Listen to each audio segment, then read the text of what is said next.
Hello, मैं मनीता तौर एक बार फिर हाजिर हूँ हिंदी का एक नया टॉपिक लेकर, हिंदी व्याकरण का नया टॉपिक लेकर। और आज हम पढ़ने वाले हैं संज्ञा। प्रत्येक एग्जाम में यहाँ से 1 नंबर का क्वेश्चन पूछ ही लिया जाता है, तो आओ पढ़ते हैं। सबसे पहले जानते हैं संज्ञा कहते किसे हैं। जो शब्द किसी व्यक्ति, वस्तु, स्थान, भाव आदि का बोध कराए उसे संज्ञा कहते हैं। जैसे सुबह, मनुष्य, कुर्सी, बाजार, पाठशाला, रंगमंच, पुस्तक आदि। एक सिंपल सा क्वेश्चन पूछ लिया जाता है। अभी टीजीटी की हिंदी स्क्रीनिंग में पूछ भी रखा था, संज्ञा के कितने भेद होते हैं। मूल रूप से संज्ञा के 3 ही भेद होते हैं, लेकिन वैसे हम संज्ञा के 5 भेद पढ़ते हैं। 3 भेद होते हैं, व्यक्तिवाचक संज्ञा, जातिवाचक संज्ञा और भाववाचक संज्ञा। 3 भेद व्यक्तिवाचक, जातिवाचक और भाववाचक होते हैं।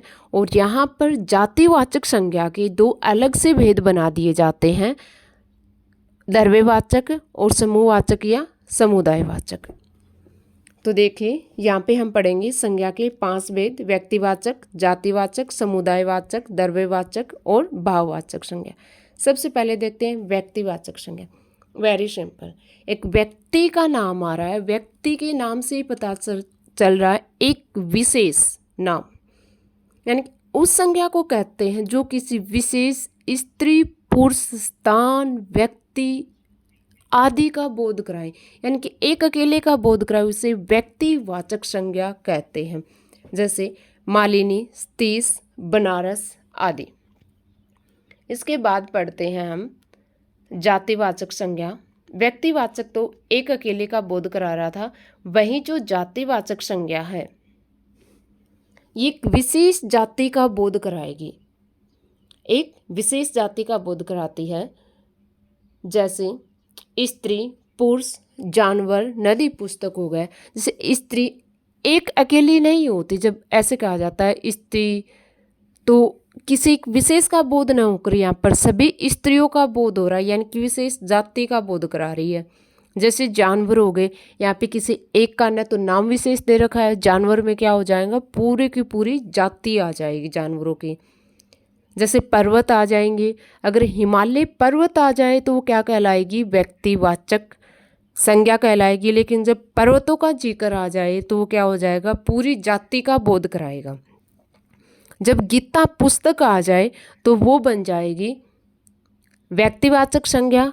और जब किसी विशेष नाम को न देकर सिर्फ पुस्तक ही दे दिया जाए तो वो क्या हो जाती, पूरी जाति का बोध कराने वाली हो जाती है। आगे देखते हैं हम समुदायवाचक संज्ञा। उस संज्ञा को कहते हैं जो किसी समुदाय या समूह का बोध कराती है। यहाँ पे समूह का मतलब आएगा एक विशेष ग्रुप। जैसे सेना, किसी एक अकेले को हम सेना नहीं कह सकते। सेना जो सिपाहियों का ग्रुप होता है, जो आर्मी का ग्रुप होता है, उसी को कह सकते हैं, यानी कि एक पूरे समूह का बोध हो रहा है। कक्षा कई बच्चों के, कई विद्यार्थियों के समूह को ही कहते हैं, जबकि जो संघ होता है वो भी कई व्यक्तियों का क्या होता है, समूह होता है। तो यहाँ पर जो समूह विशेष का बोध कराए, यानी कि समूह से ही उसका नाम हो, समूह से ही उसकी पहचान हो, उसको कहते हैं समुदायवाचक या समूहवाचक संज्ञा कहते हैं। उसके बाद आती है द्रव्यवाचक संज्ञा। द्रव्यवाचक संज्ञा उन्हें कहते हैं जिनको एक तरह से हम काउंट नहीं कर सकते, जिनको हम या तो क्या कर सकते हैं, तोल सकते हैं, या फिर उनको हम किस में मापते हैं, लीटर में मापते हैं या फिर किलोग्राम में मापते हैं। यानी किसी द्रव्य या वस्तु विशेष का बोध कराए। जैसे सोना हो गया, सोने को हम काउंट नहीं कर सकते, सारी की सारी धातुएं इसी में आएंगी। और जितने भी लिक्विड पदार्थ हैं वो भी किस में आएंगे, द्रव्यवाचक संज्ञा में ही आएंगे। द्रव्य का मतलब होता है तरल पदार्थ। इसमें कंफ्यूज मत होना, एक तरह से याद रखना जो धातुएं हैं उनको भी पिघलाकर हम द्रव रूप में ले आ सकते हैं। द्रवित करते हैं तभी तो उनको अलग अलग शेप देते हैं। तो द्रव से याद रखना धातु विशेष हो जाएगा और क्या हो जाएगा, लिक्विड जो पदार्थ है वो आ जाएंगे।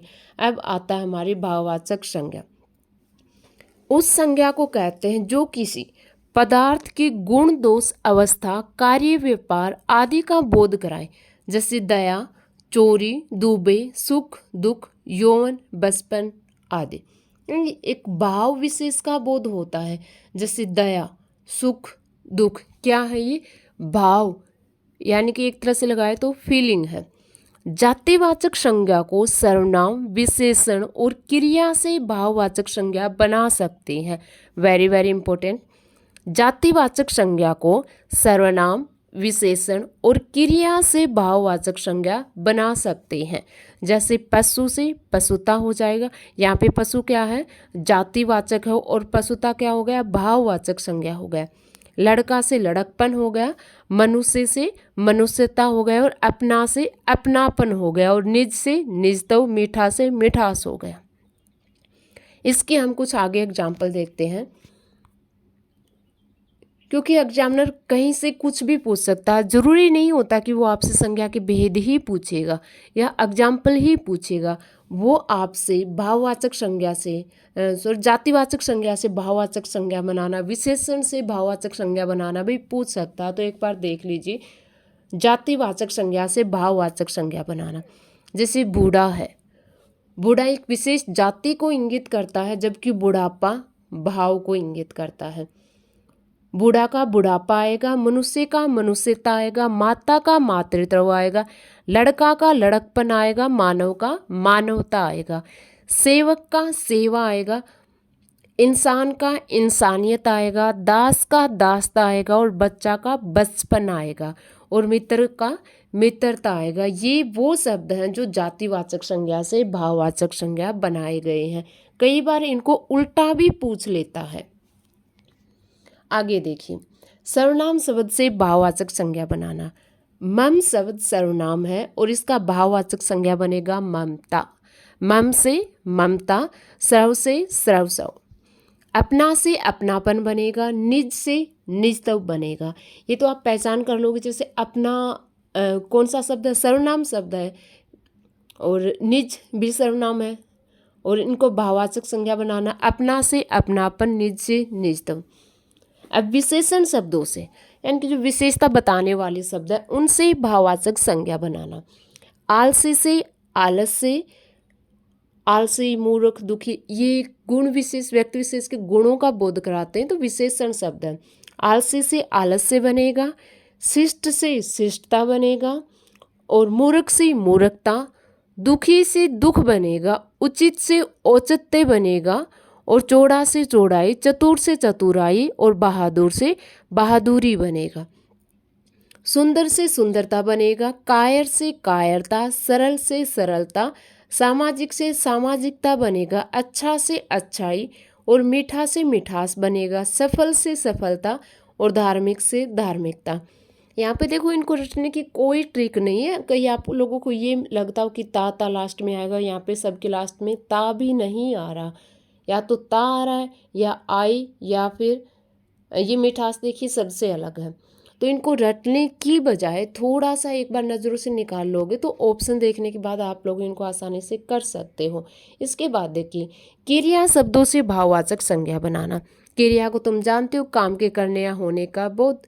और क्रिया शब्द वो होते हैं जिनके लास्ट में ना लगा होता है, जैसे पढ़ना, लिखना, जीना, मिलना, थकना, हारना।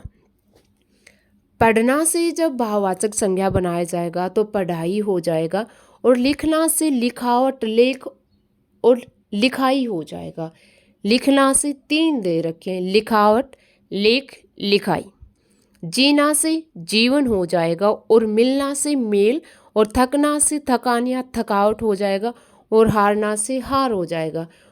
उड़ना से उड़ान हो जाएगा, कमाना से कमाई हो जाएगा, तो जीतना से जीत हो जाएगा, और चढ़ना से चढ़ाई हो जाएगा, और सजना से सजावट हो जाएगा, तो चुनना से क्या हो जाएगा? चुनाव हो जाएगा। Very very important. अगर आपको संज्ञा में से एक नंबर 100% श्योर करना है तो इस वीडियो को अच्छे से ध्यानपूर्वक देखिए। इससे बाहर कोई पूछा ही नहीं जाएगा। माना कि आप लोगों से इनमें से कोई वर्ड अलग से हो सकता है, लेकिन आप लोगों ने अगर इनको पढ़ लिया तो लास्ट वाले भाव से आप जान सकते हो कि ये भाववाचक संज्ञा है या फिर अन्य संज्ञा है। अगर आप लोगों को वीडियो अच्छे लगे तो लाइक और शेयर कर देना। धन्यवाद वीडियो देख